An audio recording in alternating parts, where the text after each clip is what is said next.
All right, hey, how's it, everybody? It is right around 5 p.m. West Coast time. I'm going to call it 2 p.m. Hawaii time, 8 p.m. on that there East Coast, and 7 p.m. for our Central Time folk. I am Mad Statter. This is Chatter with Statter, and it looks like we've already got a ton of people hanging out. So great. All right, awesome. We've got Terry in Scotland coming in with that raid. I'm guessing coming in with that raid was DJ Smook and Katie's Aura, along with, of course, the infamous Terry in Scotland. I don't know who else came in with Terry, but I'm thinking that Pinnell might be part of that crew too, although I have not seen Pinnell yet say hello. I do, however, see my friend Sass Squash coming in. Good to see you, Sass. Talked about you the other day. Can't remember what we were talking about, but talked about you. For those of you guys who don't know, Sass Squash, roller derby referee and skater, but also most importantly, my best friend since I was 15 years old back in the day. He knows things about me. I know things about him. Oh, Pinnell is that's right, a no electronic day, so Pinnell is not in the house. It's horsey day, right, says Katie's Aura, correcting me. Mama Sean on the YouTube side. Mitchie Mama also on that there YouTube side. We've got Verity Hunt on the YouTube side. Good to know we've got YouTube coming in. Kenny from the Cove here, though, on the Twitch side, along with Shakalak. Verity up there, woohoo! Yep, I did come in a little bit late today. E-Music, good to see you as well. Let's see here. I may or may not have said hello to everybody, but boy, oh boy, did I do it out of order. All right, there we go. Darlene in the house. So happy to see you, Darlene. Darlene's had some life issues that have been getting in the way, mostly issues that involve properties and things, so it's beautiful life issues. But, she was busy doing things in real life, and now she has time for us online. So happy to see Rick here too, finally. No finally about it, y'all, although I will say we have missed you. I've definitely noticed your missingness at least, so I'm very stoked to see you guys back here today. Trailed us here too early. You like making a big entrance during the Lono listening break. Well, we do have a Lono listening break, and it does vaguely weave into some of the stuff we're going to be talking about today. But before we talk about anything today, why don't we just get this party started, shall we? All right, let's do it.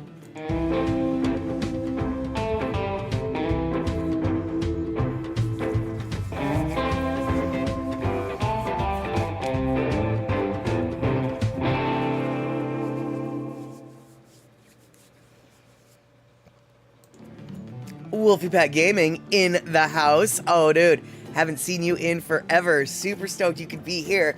Coming in from the east side of Washington, if I remember correctly. Yes, indeedy, we got another Washingtonian in the house. That's right. That is right.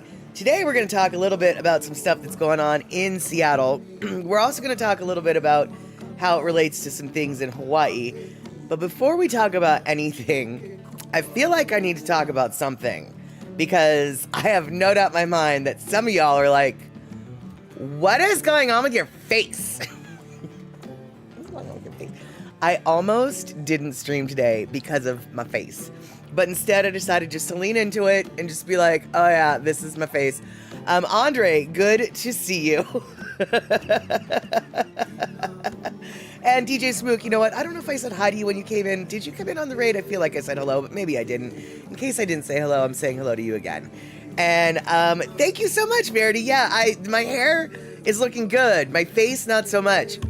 Let me just tell you guys right now, don't anybody ever let them tell you that smoking weed is not dangerous. Oh, there's a whole level of danger that I have never experienced until last night. I don't know what happened. Hey, Jessica. Good to see you, Jessica Falls. I don't know what happened. I don't know. But somehow my cherry off my joint landed on my face. So this is an injury from weed. Bona fide weed smoking injury. I don't even know. But one thing I know is don't let anybody tell you weed is not dangerous, because apparently it can burn you. I feel like such an idiot. I really do. And I truly was going to actually cancel the stream because I'm vain like that. but I decided to just, yeah, because I'm vain like that. That's why, basically. I know, right, Kenny? The lit end goes away from the face, rookie. Yeah, well, it just... I don't know, man. I don't know. I find other methods to get burned. Exactly. Bona fide weed injury. Funny, but not funny. Exactly. Bona fide weed injury. Absolutely. Documentable right here. We've got video proof of it. I mean, okay, you're going to have to take my word for it that it came from smoking weed.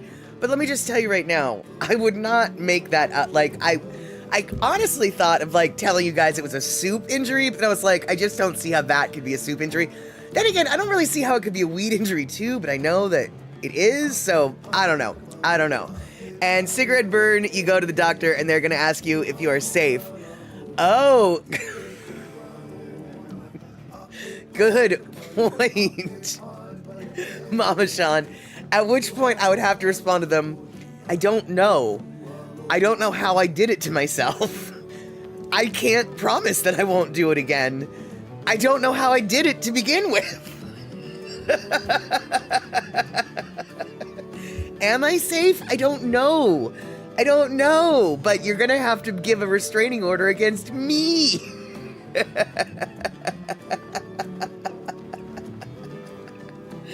Andre, I got this wound at a serious 420. The most serious 420, apparently. I mean, they were not... That weed was not mess around. He did not come here to play. He brought a fist fight to a fist fight or something. I mean, yeah, he was ready. If I said it was from a flaming arrow, I could have quite a story. That is true. And, memory problems too. And yeah, Shock, I'm not surprised that you, at the law office, you tempt for asking if you needed a protective order. That's so nice of them, but it's like, no, I just fight for fun. Puzzy Cat, good to see you. Yes, this is a weed injury. Don't let anybody tell you that weed is not a dangerous drug. It can burn you. I've never had it happen until yesterday, last night, but yes, indeed. It can be a harmful substance. Right, exactly, Andre. I don't know if I'm safe. The other side of my face feels safe, but this side feels threatened.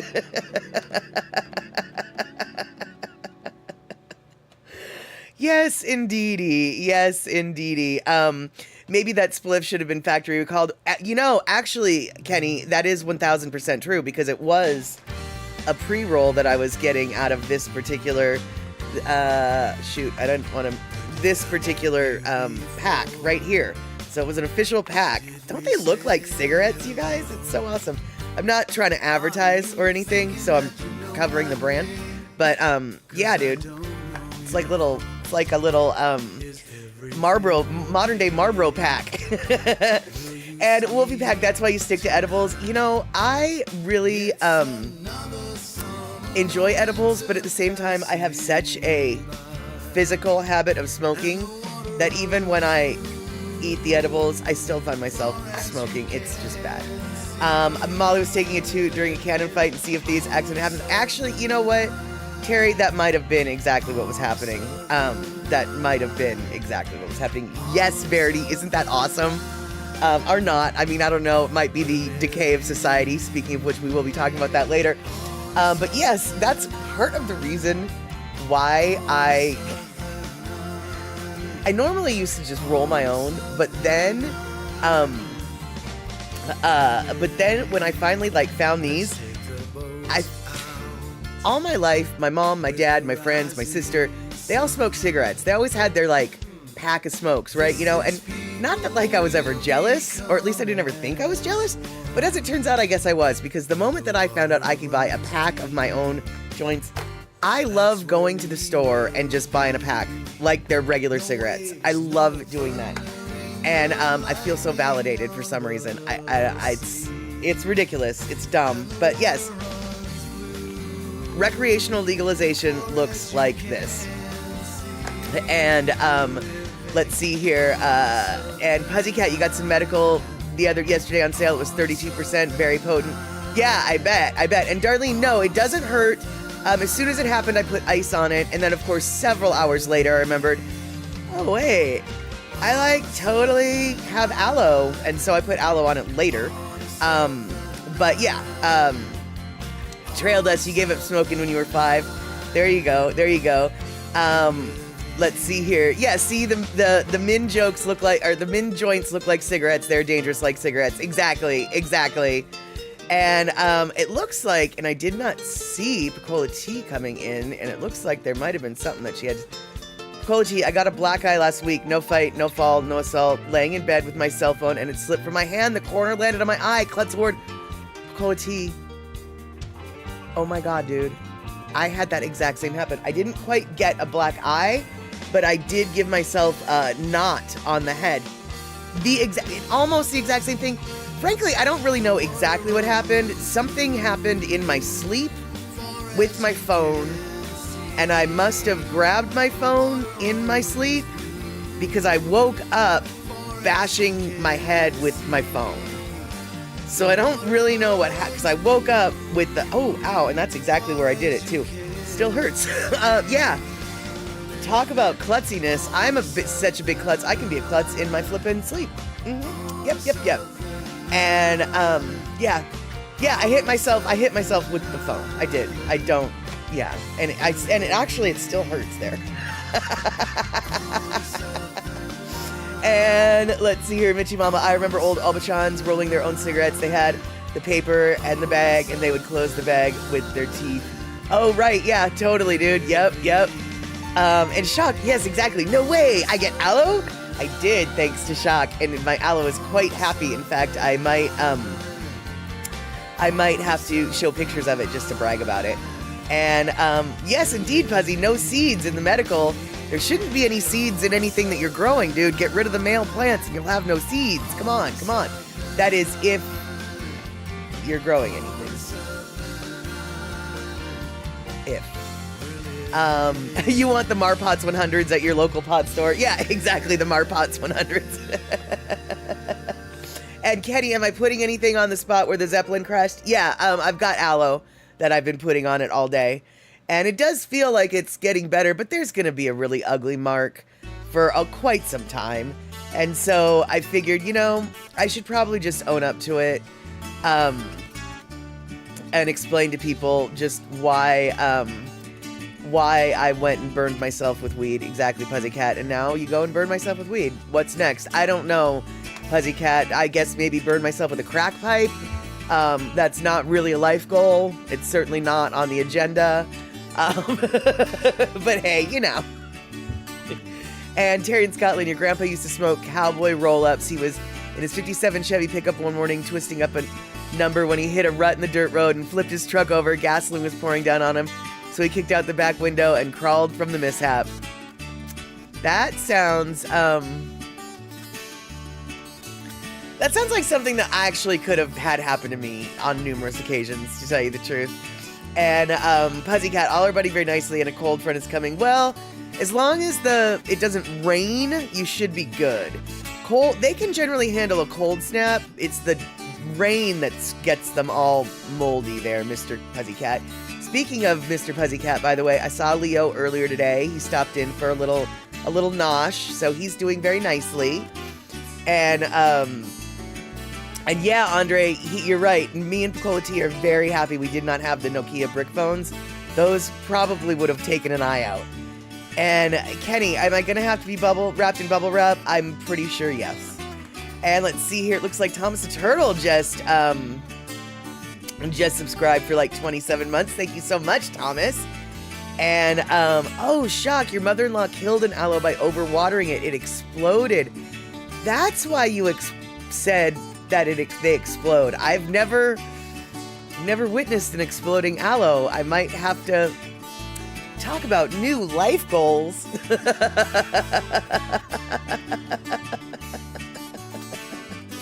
And let's see here, what else have we got here?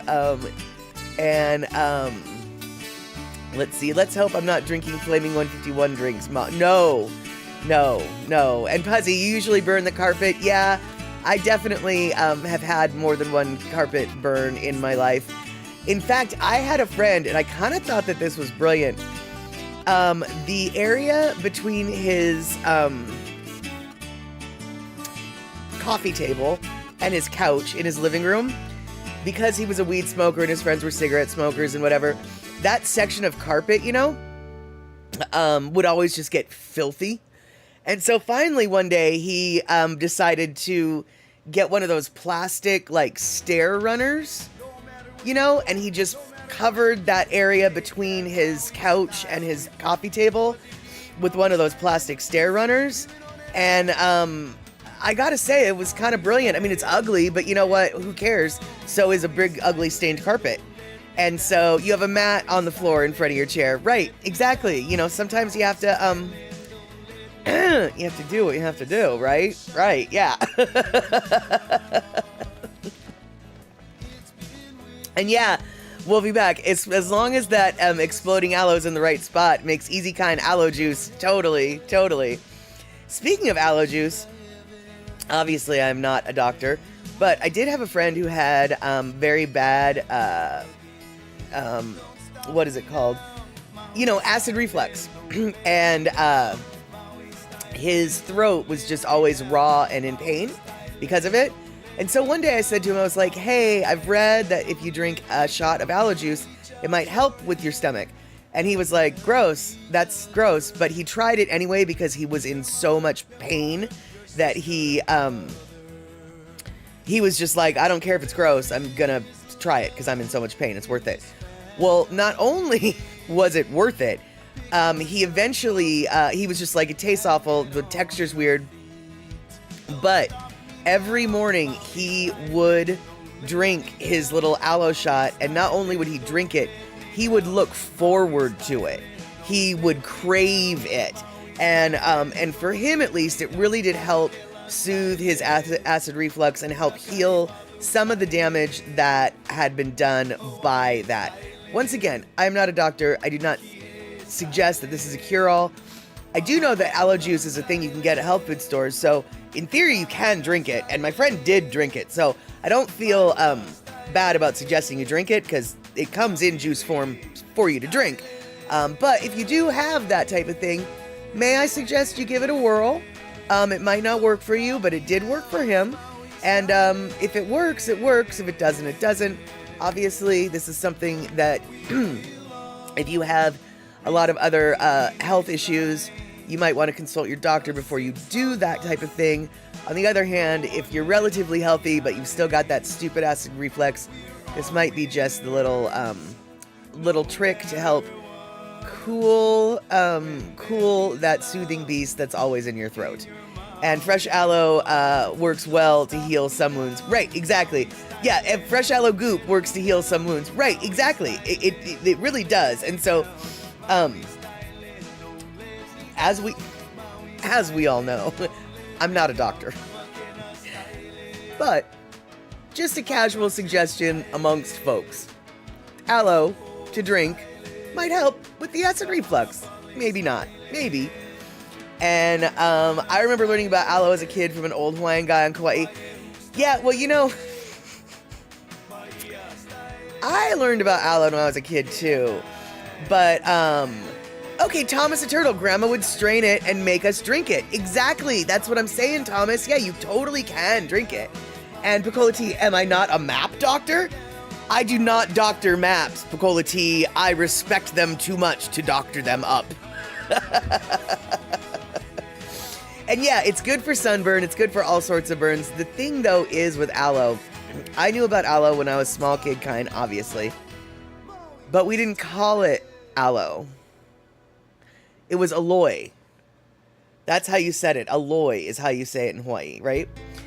So when I moved to the United States, when I moved to the continental United States, everyone was talking about aloe, and I didn't know what aloe vera was. And then finally, I saw the plant, and they're like, yeah, that's aloe. And I was like, no, that's aloe. And everybody looked at me weird. So, I even though I knew what aloe was, because I knew what aloe was, I didn't know what aloe was until I was much older, because I didn't know they were the same thing.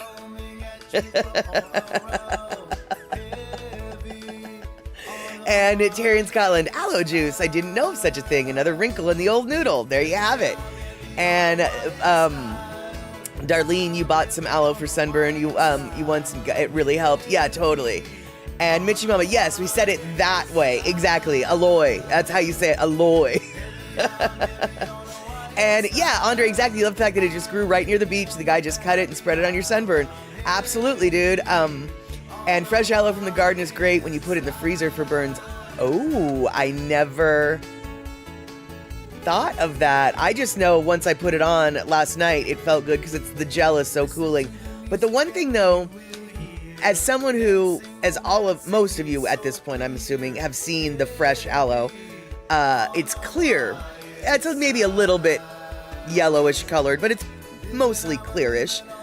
So whenever I see aloe in the store that's like bright green or bright yellow, I always feel very suspicious. I just don't want to use it. I'd really rather just get it from the plant.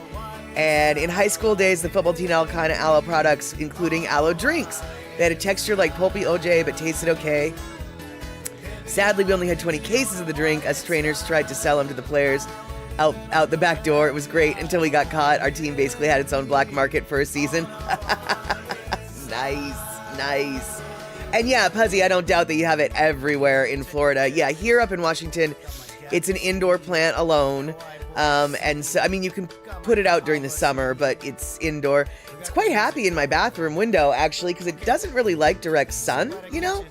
But my back bathroom window, which faces north, gets a bright enough ambient light that it really is just thriving. I didn't know, I wasn't expecting a plant on the north side of my house would do so well. And yeah, we sell it as after sun lotion. Yep, exactly. And Andre coming in with some facts of the matter. The genus name aloe is derived from the Arabic word aloe. I don't know how to say that, so I won't say it right. Just say it like that. Meaning bitter and shiny substance, or from the Hebrew alim, plural of ahal. The specific epithet comes from versus, meaning true in Latin. Okay, that doesn't make any sense to me, but that's okay. If someone, I'm sure someone more linguistically talented than I am knows what that's all about. But, shock coming in. If anyone wants aloe plant like the one I have, I do. DM me your address and I'll mail you one. Mr. Me will celebrate the reduction in front of the window aloe population. Yeah, dude, seriously, she sent me 3 starts. I have over 25 plants now. The starts had so many babies that I am like in an abundant, I mean, they're tiny right now, but they're gonna get huge. So yeah, the plants that Shock has to offer, they male well, and they're willing to reproduce abundantly. And really, Thomas, Grandma made Cousin Ernie drink it for his acne, and it worked. Wow. Interesting. And then Picola tea, there's also the new Nuapaca plant that grows here. People use the berry juices to defog their snorkeling masks and also relieve mosquito bites. Oh, well, that's awesome. And defogging the snorkeling mask is very important, dude. That's one of the reasons why I don't like snorkeling, is because I just don't know how to use the mask. It just gets all fogged up. There's no point. And I mean, there's a couple other reasons why I don't like snorkeling. I hate using the fins, make my calves cramp. I never can figure out how to breathe through the tube right. And besides that, I just float anyway, right? I mean, I'm fat. It's salt water. I just float. And let's see here. let's see here. My junior and senior years in high school, if the student trainers and managers could spirit anything out of the field house unseen, we'd sell it. We were kind of mafia-ish. There you go. Okay, cool. Darlene is definitely not afraid of the aloe invasion. And Pussycat, you worked with Ron Rice when he first invented Hawaiian Tropic suntan lotion in the 70s. Oh, wow. I'm going to tell you, dude, Hawaiian Tropic suntan lotion, to me, is the scent of suntan lotion. Like that, the smell that Hawaiian Tropic has, the moment I smell anything remotely like that, it's like, oh, that's suntan lotion. That's suntan lotion. Yeah, that is, they've cornered the market. The way like Kleenex is just a brand name, you know, but you use the term Kleenex for any brand you're using. Well, that smell is suntan lotion smell. Even if not every suntan lotion smells like it, that smell is what suntan lotion smells like. And Michi Mama, oh my goodness, you're the original, what? You're the original Haktua? Wait. Hold on. Michi Mama? What did you just say? Haktua? What does that mean? Because recently there was something that went viral that, what are you talking about, Michi Mama? And Andre, thank you so much for gifting those subs to Jessica, and I believe eMusic, yes, indeed.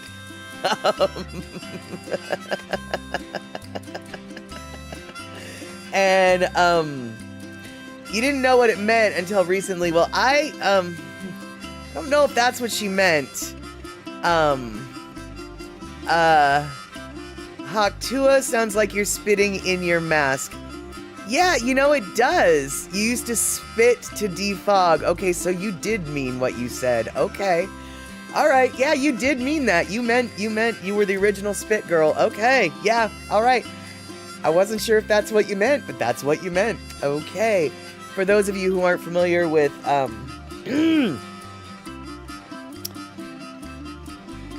more recent Haktua, that thing that went viral a few maybe months ago, just Google it, okay? Because we're not going to talk about it. I mean, we can, but we shouldn't, okay? Terry in Scotland, Haktua is usually preparatory to another activity. Precisely.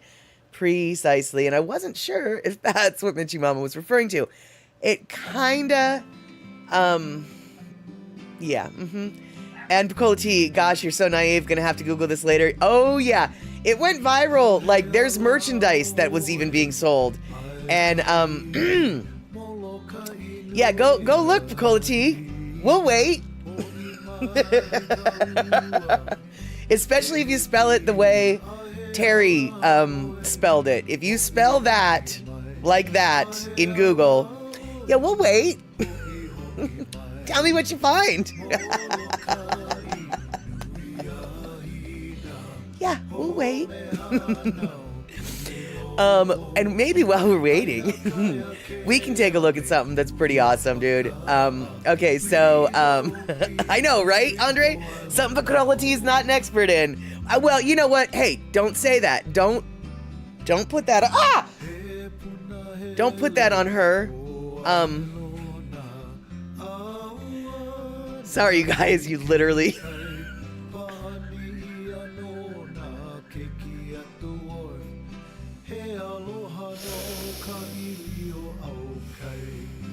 Okay, so Picola T just looked it up, and while that happened, I noticed I have a dead rat under my foot, which is why you saw me do what you just saw me do. All right, we're gonna have to do something. We're gonna have to do something about that. Yeah. And the real thing is I don't know how long it's been there. So, and what made me scream was my toes curled around this thing, and I was like, what is this thing? And then I looked down, I was like, oh, it's a tail. It's a tail. Oh, it's a tail. Oh, okay. So what we're gonna do instead, no, it's not aromatic yet, so it must be less than 24 hours old. I'm gonna say less than 12 hours. You would have fallen backwards. Well, I don't know what happened, but you guys all got to witness it. And in post-production, I will be looking at the look on my face. Yeah. All right, so while we do that, no, we've still got 10 minutes till we get our Lono listening break. So instead what we're going to do is, and Kenny, what killed the rat? Did it OD on dishwasher hose? No, I'm 97% sure it was Dusty that killed the rat. In fact, I'm pretty sure I know when it came in. It was a last night thing that I didn't, yeah.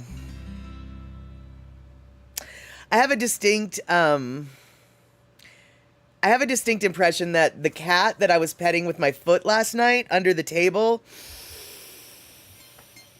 wasn't actually the cat under my table. That's really the most disturbing part right now. All right, so what we're gonna do? Yeah, we try to care about schedules, Shock. Sometimes, Picola T. Yes, the answer is indeedly do. I pretty much am always barefoot in my house. So yeah, yeah, one of my kittens did definitely hunt it down. Neat.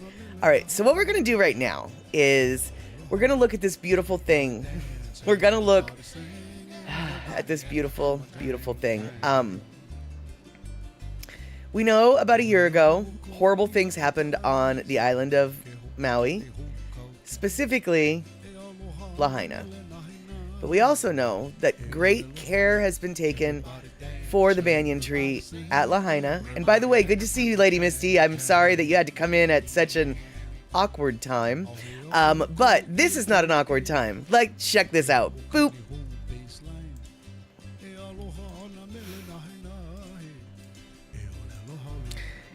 This is the Lahaina banyan tree as of maybe a week ago, you guys. Look at it.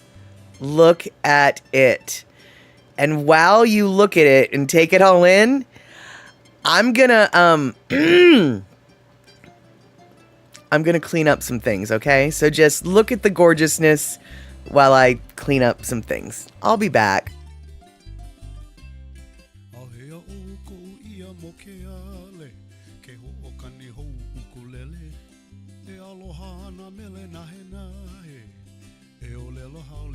Everybody dance, everybody sing, everybody end up hammer jang, jang. Au he o ko ia sani chilingwe, ke hu o kani hu kau kika. E aloha na mele nahe nahe, e o lelo haole. Everybody dance, everybody sing, everybody end up hammer jang, jang. Au he o ko ia kamaka vivo ole, ke hu o kani hu ukulele. E aloha na mele nahe nahe. Eolelo haole, everybody dance, everybody sing, everybody end up. Everybody dance, everybody sing, everybody end up. Everybody dance, everybody sing, everybody end up. Hammer jang, jang.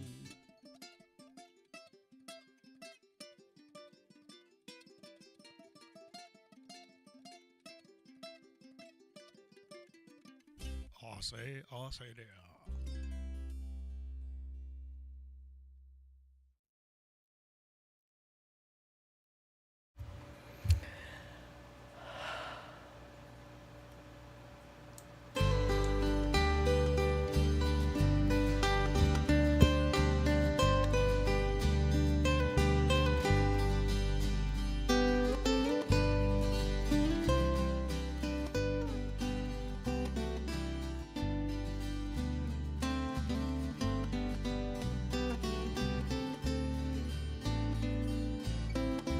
Okay, so that was the song, and now It's Hawaii Aloha, but don't get up and stand and sway to say goodbye. We're not ready for that yet.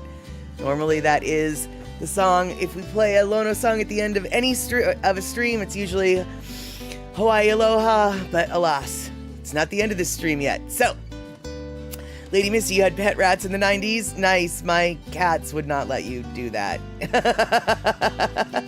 And Andre, you've been fighting the rats. Got 4 in the first week in traps, and they're not about so much in your house, but I still hear them in the walls, so still more to kill. Oh, yeah, that's frustrating. I have to say, I am happy that the rats that I have in my house aren't an infestation, per se. They are just gifts. Gifts. And yes, Puzzy, rats are snake food. When I had an 8.5-foot long boa constrictor, I used to have dead frozen rats in my freezer. They were huge, and he would get 2 of them or she would get 2 of them for every meal. And you had 2 cats at the time then too. Wow. And Verity, ant season is on in SoCal. Yeah, we've got some serious ant situation going on up here in the Pacific Northwest as well. I see them occasionally in my bathroom. I squish them with my toes. And I've seen them in the bottom of my recycle bin. As long as they stay in my recycle bin, they can have that. That's fine. I don't care. I'm not going to worry too much about that. But I don't want them anywhere else. And yes, indeed, Andre, snakes get big enough that and then they can eat cats. And that is exactly right. Which is why I had to get rid of my snake, because my snake started looking at my cats as though they were potential food sources. And I didn't want my cats to be a potential food source for my snake, because I liked my cats better than I liked my snake. It's not that I didn't like my snake, but I can't cuddle with my snake like I could with my cats. And you were given a pet rat once, says Terry. Our dachshund Snoopy hated the rat with a passion. She used to give it stink eye every time she passed its cage. Oh, I'm sure, Terry, because I mean, that's what those dogs were bred for, right? You know, I mean, they're bred for ratting and weaseling and getting all those creatures. And yeah, once they get a live one, they really resist the dead ones. Yeah, totally. And part of the reason why I didn't feed my snake live rats is because her enclosure was very, it wasn't a huge enclosure. And when rats get cornered, they will fight a snake back, and sometimes snakes can get really injured when it's an enclosed space the way my enclosure was, and so so I always resisted feeding them live. That being said, it was a pain in the arse to feed them dead because it was hard to source the food. They wouldn't always have it at the pet store.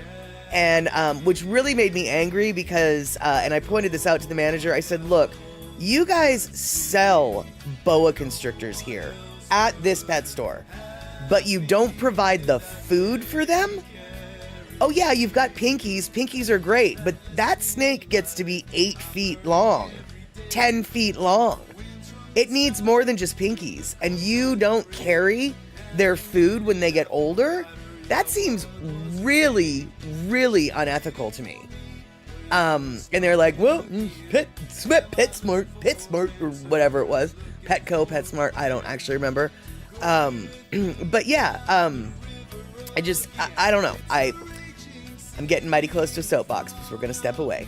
And let's see here. Do I think it's my Wabbit Hunter? Absolutely, it was my Wabbit Hunter that brought the, yep, Lady Misty, there is not one iota of doubt in my mind. It is my rabbit hunter who brought in that. And right, Darlene, your Doxy Pepper at 6 months caught and took out a mouse. They're hounds and do not like rabbits, mice, rats, any type of critters like them. Yep, exactly. And, And yeah, Andre, you almost got in a fight with a 13-foot, 150-pound hungry boa. Your friends had not fed their snake a rabbit, so it came for me, and my 250-pound friends had to wrestle it back into the kitchen, and I was super pissed in there, knocking things over. Yo, yeah, I bet.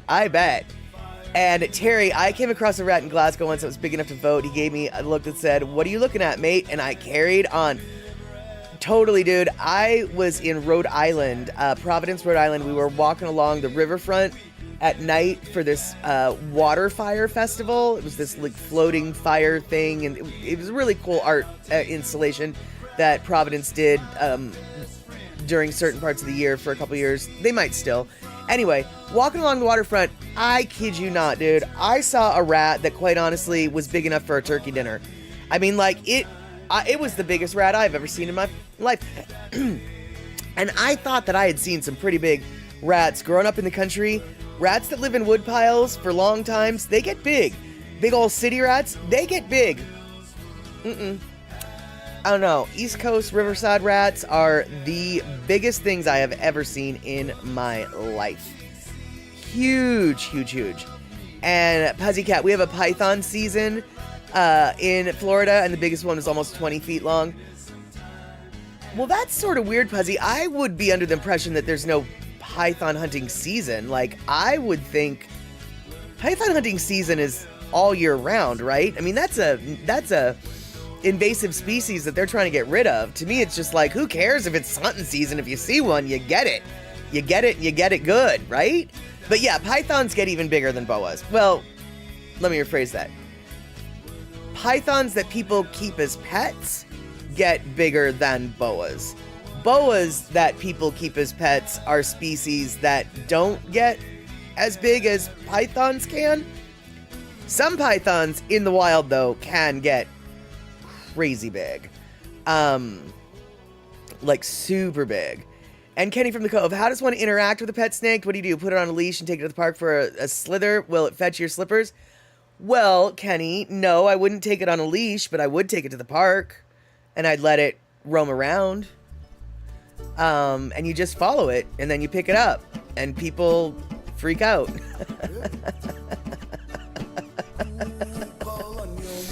And the guy in the wheelchair outside Food Lion today had his pet dog and a rather ratty looking pet crow.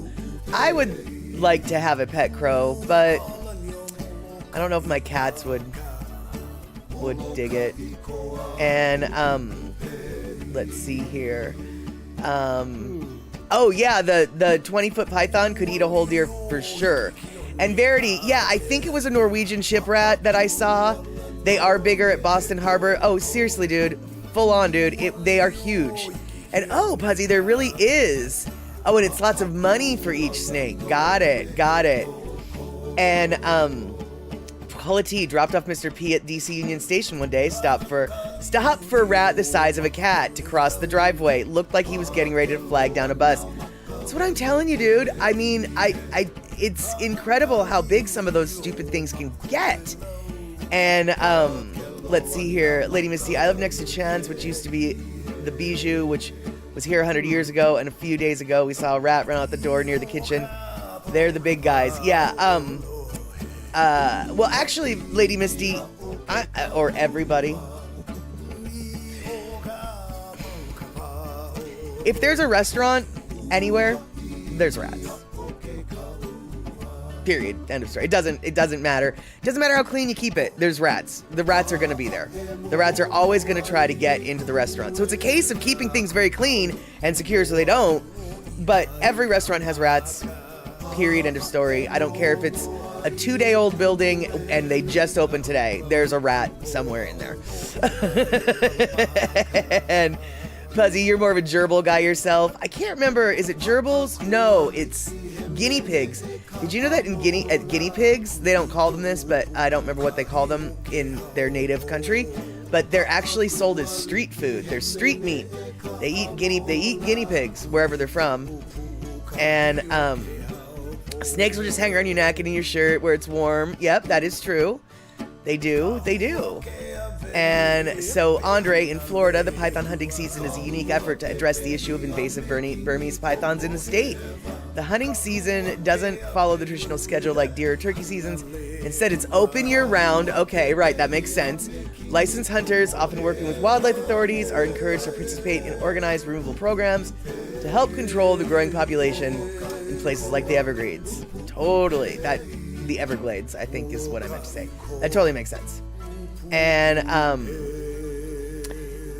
those rats must be genius to get that big. I don't know, man. I don't know. Maybe they're just Samoan rats, and they just get big naturally. I don't know. And, oh no, Verity. Okay, now that is horrifying. My cousin was taking out the rubbish and one ran up her pant leg. Eek. Yes, eek is eek. All right, so let's see here. Once we're done, oh, good. You had a gerbil as a pet, Darlene. One daughter really wanted one. It escaped out of its cage. We had to do a hunt for it housewide. She was upset, but you did find it alive. That's good. That's good. Let's see here. Yes, in South America, guinea pigs are considered fish during Lent. That is correct. That is correct. And, yeah, here we go. Andre coming in. Kwai guinea pigs are called kui or jaca in... Yeah. They eat them in Ecuador, Peruvia, and Bolivia. I don't know how to say those words in Spanish, but I do know this. Speaking of Spanish words, we're going to be talking about Mexican food in a little bit, but before that, we're going to be listening to a Lono listening break, and it's all in Spanish. You guys, it's like we planned this. All right, let's do it. Boop. Sentí.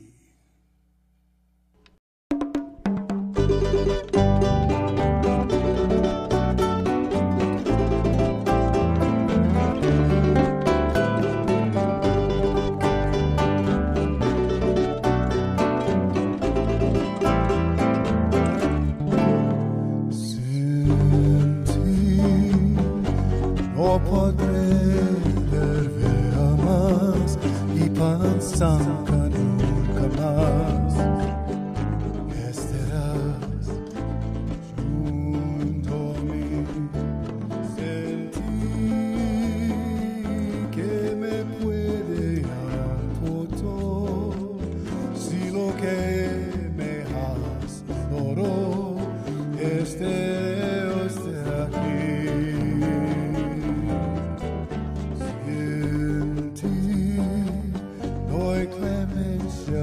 Mi dolor, las pedras de mi amor, te le lavas el fin. Sentí es inútil ver, como inútil será el que te olerá.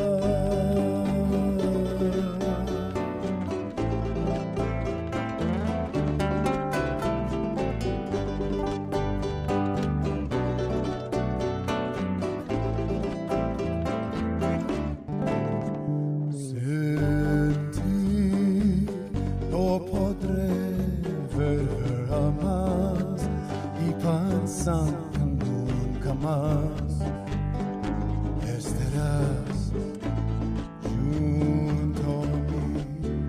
Sentí que me puede aportar si lo que me has ignorado es Dios de aquí.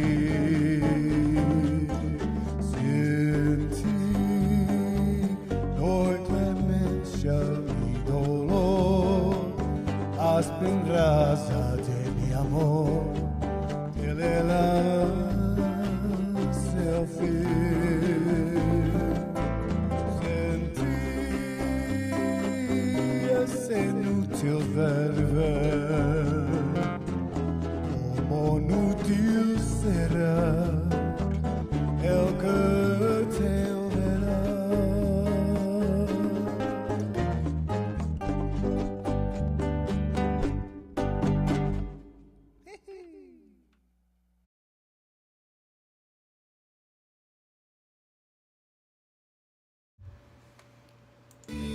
All right, there we go.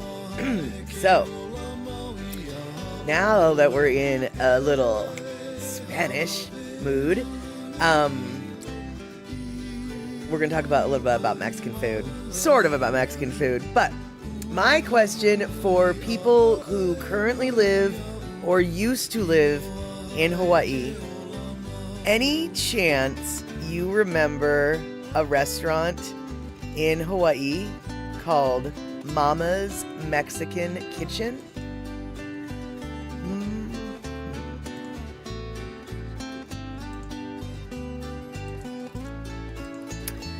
Mama's Mexican Kitchen. Started in, I think, the 60s, the late 60s. They had, at their height, they had 4 locations, but the original one was on School Street, kind of near downtown. And Mama's Mexican Kitchen, as it turns out, maybe it's still in the same location. No, they closed in 1994. All of them closed in 1994, but it was a family-owned and operated restaurant. The people who owned Mama's Mexican Kitchen were born in Mexico, came to and moved from Mexico to Hawaii, where they opened the restaurant. My parents used to go on dates at the Moanalua shopping centers where military go. Yeah, well, my dad wasn't part of military. He went to the one on School Street with my mom. They used to go on dates together at Mama's Mexican Kitchen. Now, there is a reason why I'm telling you this. So, back in the 1971, they used to go on dates here. Well, in 1999, I ended up meeting a guy who worked at Mama's Mexican Kitchen. And where I hung out in Belltown in Seattle, Mama's Mexican Kitchen was on the corner. And let me just show you right here. And Andre, no, we don't anymore. But in fact, that's what we're just about to, yeah, that's about what we're going to see. So,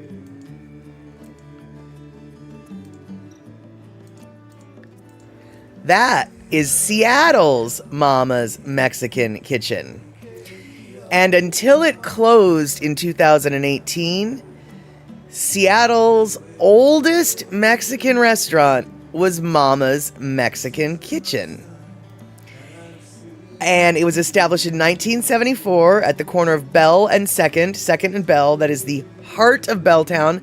By the way, speaking of Belltown, y'all, we might remember this guy, right? Remember we talked about this guy, the Belltown Hellcat? His car got impounded on Thursday. And here is a picture of his car being impounded.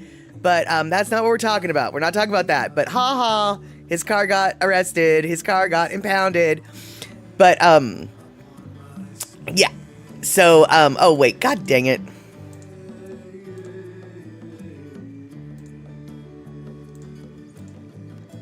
For some reason, my microphone isn't coming through with all these pictures. So this is a picture of the Belltown Hellcat, you guys. Belltown Hellcat. We've talked about him.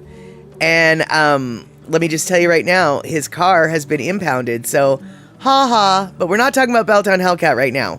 We're talking about Belltown, the, yes, Motorhead Bites the Dust, exactly. So, Mama's Mexican Kitchen, infamous little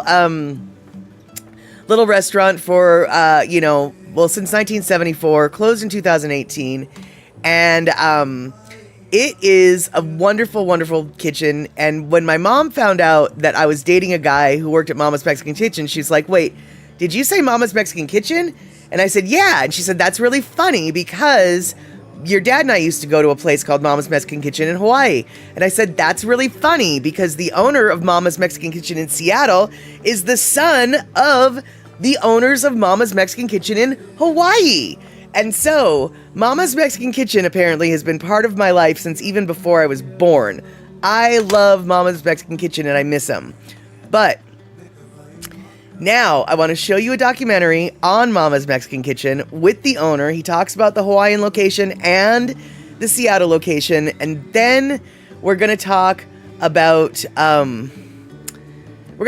societal entropy. Is what we're going to talk about. But right now, we're going to watch the Mama's doc.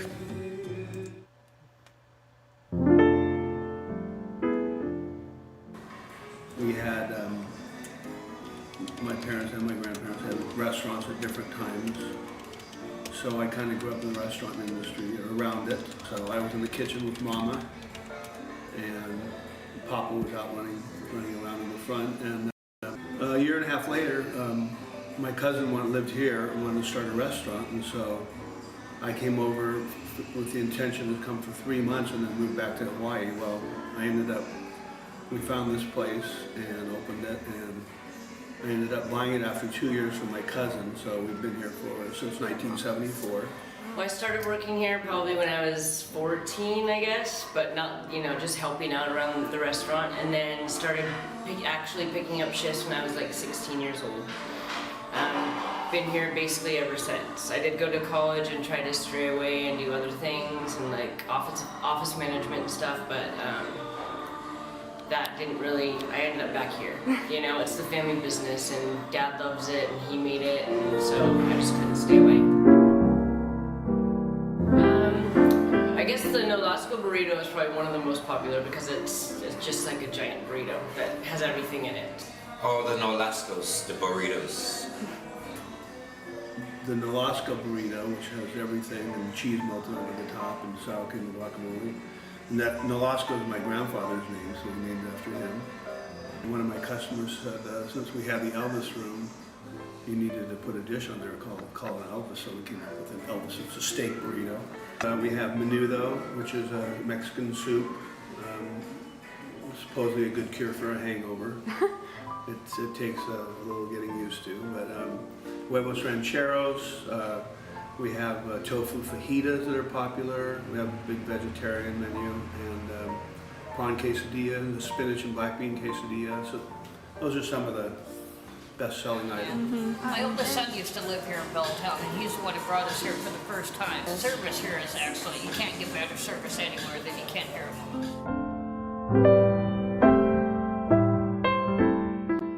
Well, the Elvis room is everybody kept giving me Elvis stuff since I was a kid. I always liked Elvis, and so I had a girlfriend, and she was the one that kind of, I think, got it rolling here. But it got to be so much of it, I decided to put it back in the little dining room that was near the restrooms, and nobody really ever wanted to sit there. So I said, well, let's just stick all the stuff in there, So that became the Elvis room.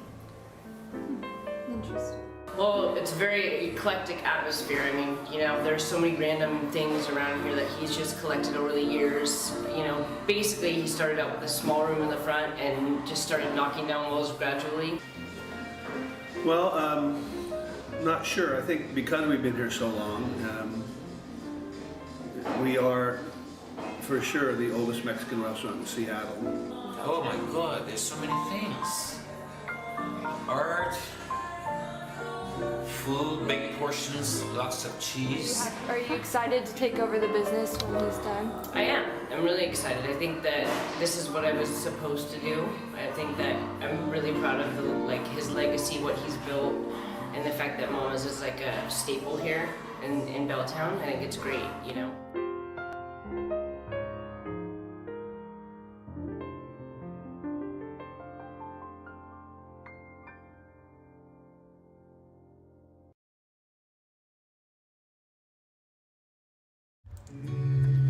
Whoa, hold on. Whoops.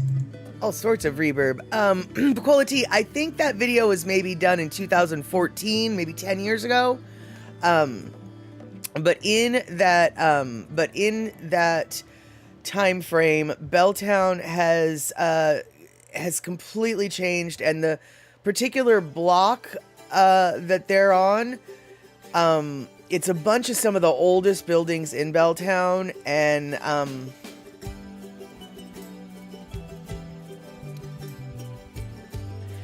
the neighborhood is very different now, and they had to close in 2018 for some safety reasons, both building and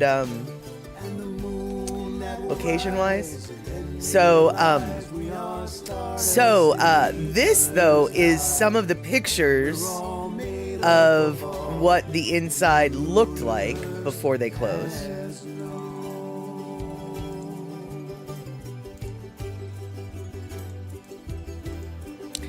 And yeah, Picola T, Belltown is such a condoville now, although it's still an utter shite hole as well.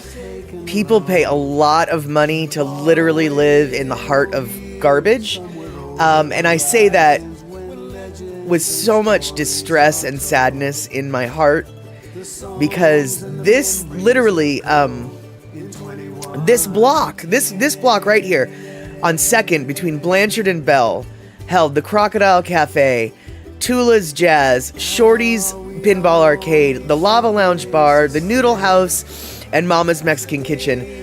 All 5 of those locations, I wouldn't leave that block. I had no need to. I could get into shows at the Crocodile for free because I knew the doorman. I could get food for free at Mama's because I knew people who worked there. I could get drinks for free at Lava Lounge, and my personal bartender, not only my bartender, I called him my bartender and he referred to himself as my bartender, worked at Shorty's Pinball Arcade in the back bar. I know, Rick, I actually thought about doing a map, but the street map right now is so different than what it used to be that there's just no point. So this is what it looked like back in the day. And Andre, you remember walking through Belltown and seeing lots of condos and gourmet pot shops on your way to Seattle Space Needle? Absolutely, dude. And Belltown used to be the heart of the artistic district. It was some of the oldest buildings, some of the cheapest housing. A lot of art was created in Belltown. My old roommate, her blacksmith shop was literally a half a block away from Mama's Mexican Kitchen. My old roommate probably ate half of the meals in her life at Mama's Mexican Kitchen, as all of us did who hung out in that particular neck of the woods. Now, Mama's now is very different, and this literally is a newscast from, I believe, September 2nd. So, yeah, September 2nd, 2024. This is what Mama's is now. Right, and this vacant building has been empty ever since 2016 when the restaurant shut down. So in the last 8 years, this is not the first time the city's heard complaints about this particular building, but this time there's video evidence that the property owner says requires fast emergency action. Once a thriving corner of Belltown with the aroma of fresh food coming from Mama's Mexican Kitchen, the building at 2nd and Bell is now boarded up, padlocked, and covered in graffiti. This morning when I walked by the door there, I could smell the odor of, alcohol and stuff from there. People are now squeezing themselves through small gaps in a fence around the adjacent vacant lot. But the real concern is this hole. Take a look at the video the property owner sent Como and the city. A man slips through a hole which likely lands him right inside the building. Mingling and Realty LLC sent the video asking for emergency demolition. They also applied for a demo permit. The company is planning to turn this building into mixed-use apartments. In its letter to the city, an attorney said the fire department found ongoing illegal activity constitutes a threat to the public health and safety of the Belltown community. They also cited the city's new ordinance aimed at immediately removing derelict structures that threaten public safety. This is not the first time the city's been alerted to this problem property. Furniture that has been moved in here, propane tanks, garbage and clothes. We shined a spotlight on it more than 4 months ago after Belltown neighbors and business owners documented the inside trying to get the city's attention. At that time, Belltown business owners told us a Seattle police commander said drug detectives and a crime prevention coordinator would check on the property. But the property owner now says the issue seems even more grave. If people are sliding into the building through this hole, they are now asking for an emergency demolition of the property. The city tells me that this building is on the list of vacant derelict buildings that it is monitoring, and the last time it was inspected was actually the day that the property owner sent that video and an email to the city. That was last week on August 28th. Now, the city says they are conferring with all departments included in what needs to be done on the permit request from the property owner, and that they're also working with the property owner. So we'll be watching to see if this will become one of the vacant buildings that gets demolished here in Seattle. Live in Seattle, Denise Whitaker, Como News.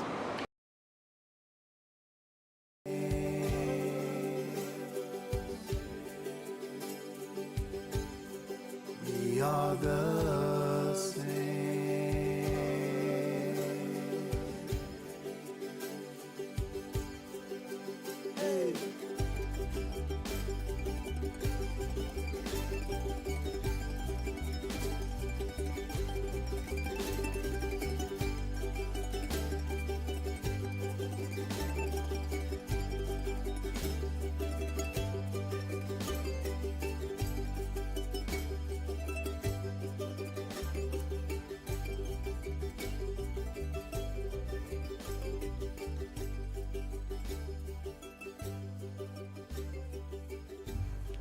here's Dusty. We have Dusty, the bringer of the rat. Thank you, Darlene. And so, yeah. So that is the story of Mamas from Hawaii to Seattle. It's a legacy that I was a part of even before I was born. And it just makes me sad to see. And I know what a horrible, horrible, what a horrible little topic to discuss. But I did want to bring up that, that it was fun and beautiful and everything just winds down and it's the end of an era there. And that's exactly it. We got the ratter catter with statter. The ratter catcher with statter. The catter, that's the ratter with statter. Yes, he is my big boy who catches all the things. And E-Music, why did it go down? Mostly because the all of the surrounding buildings were being torn down for condos, but as you could, but the condos never got built, and so the neighborhood just wasn't okay. Let's see here, a lot of reasons. Ultimately, the neighborhood just wasn't as thriving. The Crocodile Cafe moved from 2nd and Blanchard up to like 5th and some other place. It's just not right. I think Andre was with me when I drove by and noticed where the Crocodile's new location was, and I about had a bloody flipping heart attack. I was like, what? That is not... I was really upset. Yeah, Andre, yep, I was there. I remember. Yeah. But basically all of the buildings on that block and on the next block over are basically set for demolition. And so, the area that used to be thriving, with nightlife and day life, just thriving with activity, had suddenly become absolutely, barren. And so, and not only barren, but then, the neighborhood was always sketchy. Let's just be realistic here. What we witnessed in that news clip was a natural progression of what that neighborhood was 25 years ago. Literally, my friends and I were crossing 2nd and Blanchard, which is a block away, to go to their apartment across the street, and we counted 17 crack dealers in the time it took to cross the street, kitty corner. So we had to cross 2 streets. We had to cross Blanchard, then we had to cross 2nd. So we crossed 2 streets, and in the time that it took to cross 2 streets, we counted 17 crack dealers, and they were ones that were obvious. Okay, so this neighborhood was never nice, but it was quirky. And let's see here. Yeah, drunk asshole. That's okay. Oh, you're a ban evader. Interesting. Yeah. Thanks, Rick. Thanks for coming out. Poof. And so, yeah, 17. Exactly. That's a lot. Right. Precisely. So it wasn't really, so it is a natural progression, shall we say. But then once the, all of the nightlife and everything just, went away, once the buildings got torn down, the desolation became more desolation. The bad elements moved more in, and ultimately, like I said, the restaurant had to close because of safety concerns for the building, but also safety concerns for the people who worked there, which is really unfortunate for his daughter because she truly had hopes to carry on. Mike, it really broke Mike's heart to have to sell that building. I mean, I'm sure it did not. Let me rephrase that. The money Mike got for that building was enough to mend any broken heart, but he did feel bad about having to sell the building. But it got to a point where it was like Mama's just can no longer exist, and if Mama's isn't existing, then he didn't need to own the building. So, but I can't even imagine. Actually, I can't imagine how much money he made, but we're not going to get into that. Mike already had more money than God, so now he has even more money. And how was the Mama's Kitchen on School Street? E-Music is asking Thomas. Oh, okay, so Thomas actually went there. Right on. And enchilada rancheras was your favorite at Mama's. Right on. Excellent. See, so Thomas, sounds like Mitchie Mama also is familiar with Mama's Mexican Kitchen vaguely. My parents used to eat there. We're connected in a way. One thing, though, I can say about Mama's Mexican Kitchen is, and they touched on this in the documentary, if you were lactose intolerant, I'm not sure Mama's was the place for you. Everything had an abundance of cheese on it. And in fact, they had a special machine just to melt the cheese on top of the dishes. And when that machine broke, they would have to close shop because basically almost everything on their menu had to use that machine. Almost had to go through, everything almost had to, like, okay, the soup didn't, but basically everything else had to go through that machine. So when that machine broke down, they kind of had to close shop. They were just like, we can't serve all of our menu. And yeah, Verity, there are such great old buildings up our way. Sad to see them be torn down. I totally agree, Verity. And Belltown was a stronghold of them. Luckily, it is super unfortunate, but one thing that's kind of cool is Pioneer Square, which is a very old part of Seattle, has a lot of old buildings, and they are considered historically significant, so they're generally not going to be torn down, other than for safety reasons. And unfortunately, Pioneer Square is like in the heart of landfill. So when Seattle was built, for a lot of different reasons, when Seattle was built, they had to fill in the ground and build on top of the filled in ground. And unfortunately, landfill back in the day was just whatever you wanted to throw in there to fill the space. And if we have an earthquake, it basically liquefies. It acts like liquid. And so it's a very unstable landmass for brick buildings, old brick buildings, to go through earthquakes on. So even though Pioneer Square, in theory, is protected from being torn down, I have no doubt in my mind that there's going to come a point where some of those old buildings are going to have to go. And Thomas, Mama's on School Street was great in the 70s. That's where I learned to eat spicy food. Thank God for cold beer. Yep, and it was Mama's in the 70s where my parents did the thing. And Pioneer Square is cool to me, but it does scare some tourists. Yes, it does, Andre. And it shouldn't, actually, because honestly, for those of you in the know, Pioneer Square looks a little skeevy, looks a little sketchy, without a doubt. But if you want skeevy and sketchy, you go to Pike Place Market, 2 blocks up at 3rd and Pike. That is where you need to worry about your safety. And that consistently has always been the intersection where you need to worry about your safety. Anything that goes wrong in Seattle will always happen at 3rd and Pike. I promise you, I promise you, I promise you. Oh, you got mugged? Let me guess, were you on 3rd and Pike? Yeah, how'd you know I was on 3rd and Pike? Because you were on 3rd and Pike, and that's the only place anybody ever gets mugged. Yeah. So, you know, that's funny. Your regret was not being able to see a second chat that loser would have put up. No, that's okay. That's okay. Yeah, and Picola T's coming in with, she hasn't lived in Seattle in how many decades? And she's like, oh yeah, 3rd and Pike. Avoid that place ever. And Andre, yeah, you didn't get scared at Pike. Yeah, I'm not really surprised. You're from Oakland, dude. There's nothing Seattle can throw your way that you're going to be like, you know, but I do know there have been some people from New York City. Now, whether or not they're from like New York City, Manhattan, or New York City, like suburbs or whatever, I don't really know.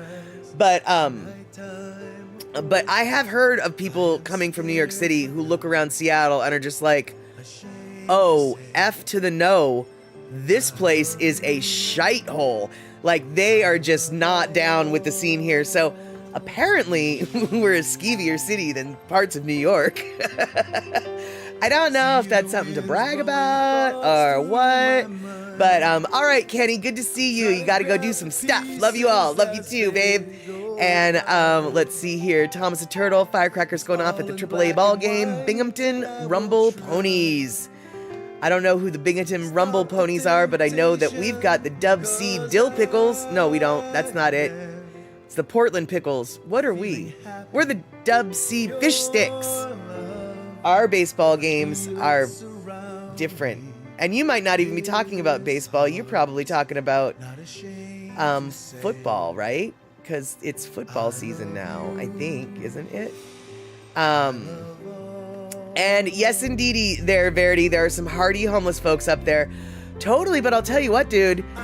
In Seattle, I mean, sure, it's hard to be homeless anywhere. And yes, it's hard to be homeless in colder climates, but I'm impressed by homeless people in Denver. I'm impressed by homeless people like in Albany, New York. How on earth can you be a homeless person when it gets to be like -0?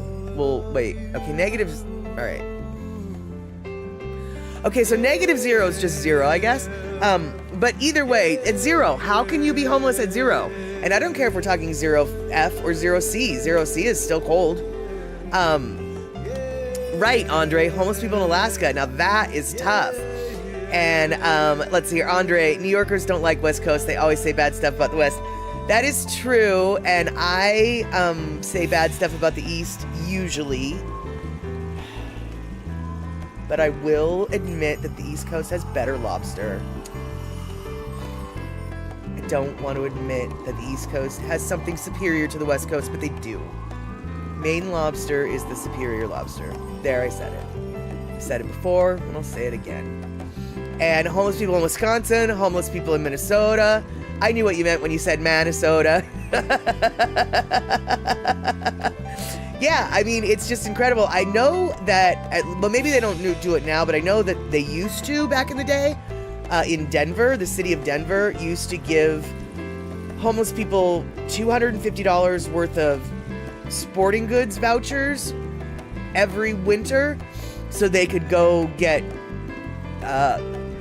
warm camping gear, you know, like a good sleeping bag or a good jacket. I mean, it's talk about a dystopian nightmare, but wasn't that nice of them?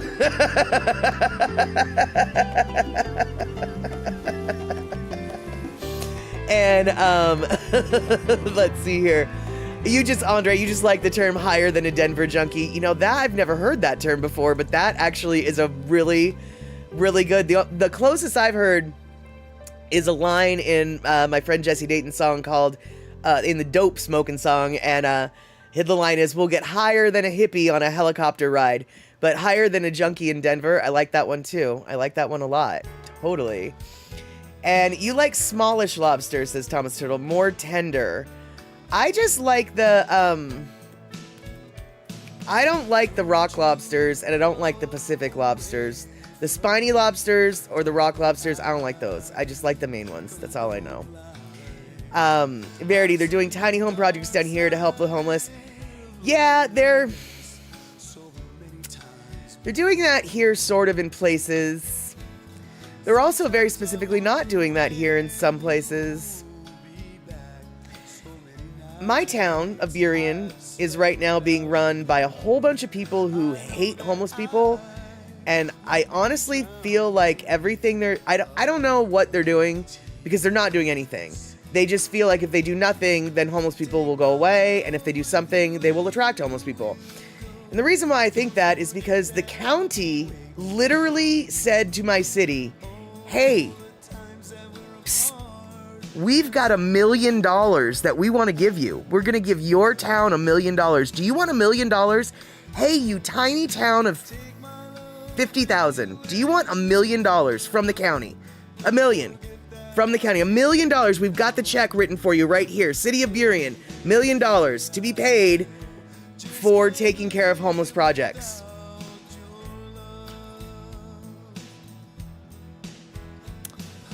The city refused the money.